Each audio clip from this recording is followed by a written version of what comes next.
उत्तर प्रदेश के अंदर भारतीय जनता पार्टी की सरकार है, भारतीय जनता पार्टी की सरकार रहेगी। और जो लोग भी ये दिखाई पड़ रहे हैं, परिणाम आने पर ये अपने घर में बैठ जाएंगे। क्यों? क्योंकि राजनीति पार्ट टाइम नहीं चलती है। एक स्पष्ट एजेंडा होना चाहिए, स्पष्ट विचारधारा होना चाहिए और एक कार्य योजना होनी चाहिए।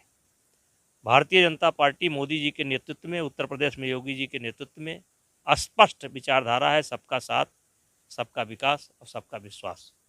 उसी एजेंडे को लेकर के काम हुआ है और उसी एजेंडे पर चुनाव होगा। और जो अन्य पार्टियां हैं, अब जैसे एक पार्टी है बेचारी बसपा, अब उसका टिकट ही नहीं बिक रहा है। इसी को लेकर के उन्होंने सम्मेलन कराया है, इसी को लेकर के सतीश मिश्रा जी ने बयान दिया है। उस पर मेरे काफ़ी बयान आ चुके हैं, लेकिन मैंने केवल एक बात पूछा था सतीश मिश्रा जी से कि आप ब्राह्मण सम्मेलन कर रहे हैं, तो क्या बताइए इस बार जो ब्राह्मण समाज के लोग हैं, जब आपका टिकट मांगेंगे तो पैसा उनको देना पड़ेगा कि नहीं देना पड़ेगा? अगर बहन जी से मिलना चाहें तो पैर छूना पड़ेगा कि नहीं छूना पड़ेगा? सामाजिक समरसता की बात करते हैं, और बिना पैर छुए उनसे कोई मिल नहीं सकता है, बिना पैसा दिए उनसे कोई मिल नहीं सकता है।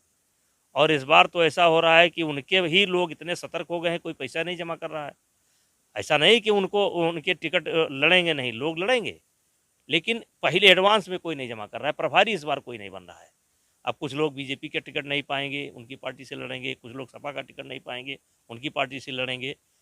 बिकेगा टिकट, लेकिन करोड़ में नहीं बिकेगा, 20 लाख, 30 लाख, 15 लाख, वो रेट घट गया है। बस मैंने बताया ना कि कोई आज तक वो बेचारे यही नहीं सेट कर पाए कि उनका मुद्दा क्या है। अब कभी जो है गोरखपुर में बरसात हो रही तो उसका फोटो डाल देते हैं, अब मलेरिया की बात लेकर के आ गई, और कभी वैक्सीन के खिलाफ सवाल उठा देते हैं, कभी जम्मू कश्मीर के पर सवाल उठा देते हैं, कभी एयर स्ट्राइक पर सवाल उठा देते हैं।